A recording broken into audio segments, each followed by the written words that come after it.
قادر قرآن academy کے ناظرین، آج میں آپ کو بتاؤں گا خلیفہ دوم حضرت عمر بن خطاب رضی اللہ تعالیٰ عنہ،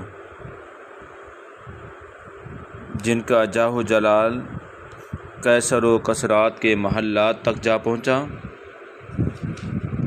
جس راستے سے عمر گزرا کرتے تھے اس راستے کو شیطان چھوڑ دیا کرتا تھا۔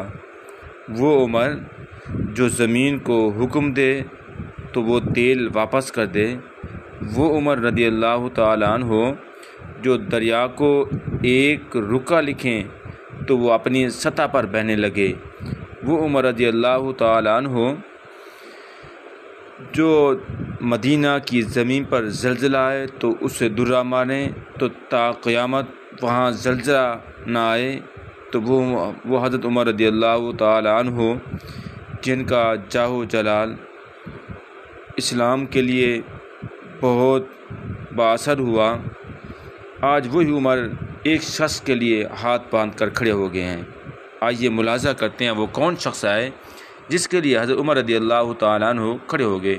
حضرت بلال رضی اللہ تعالیٰ عنہ جب حضرت عمر رضی اللہ تعالیٰ عنہ سے ملنے آئے تو جب بلال رضی اللہ تعالیٰ عنہ دروازے سے داخل ہوئے تو حضرت عمر فاروق رضی اللہ تعالیٰ عنہ نے کرسی چھوڑ دی، ہاتھ باندھ کے کونے میں کھڑے ہو گئے۔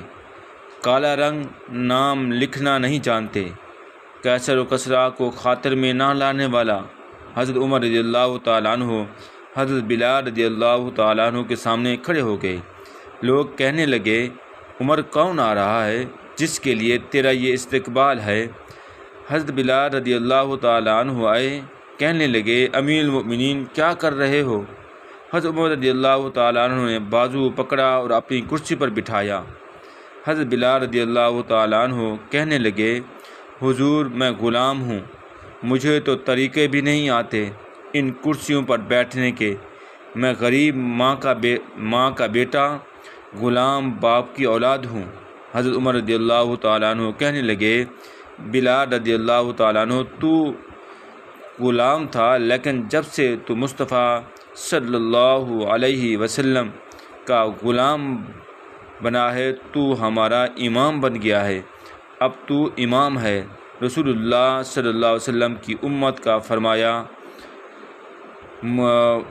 مجھے وہ دن یاد ہے جب فتح مکہ ہوا تھا، بت ٹوٹ گئے تھے، بڑے بڑے سردار تھے، میرے نبی کریم صلی اللہ علیہ وسلم نے فرمایا، بلال سے کہو کہ کعبہ کی چھت پر چڑھ کے اذان دے۔ لوگوں نے کہا، حضور کسی اور کی ڈیوٹی لگا دے، تو آپ صلی اللہ علیہ وسلم نے فرمایا، چپ کرو، بدر میں مار کھا کے اذان پڑھے تو بلال احد میں پتھر برسے اذان پڑھے، تو بلال تپتے و صحراؤں میں اذان پڑھے، پتھر کھا کر اذان پڑھے، تو بلال کو بلاؤ۔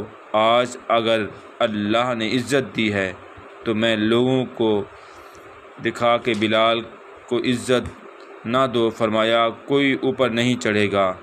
ابو بکر رضی اللہ تعالیٰ عنہ بھی نیچے، حضرت عمر فاروق رضی اللہ تعالیٰ عنہ بھی نیچے، حضرت عثمان غنی رضی اللہ تعالیٰ عنہ بھی نیچے، حضرت علی رضی اللہ تعالیٰ عنہ بھی نیچے، حضرت طلحہ اور زبیر رضی اللہ تعالیٰ عنہ بھی نیچے۔ آج یہ حبشی غلام کعبہ کی چھت پر چڑھے گا اور میں دنیا کو بتاؤں گا کہ عزت اسی کے پاس ہوتی ہے جو رسول کریم صلی اللہ علیہ وسلم کا غلام بنتا ہے۔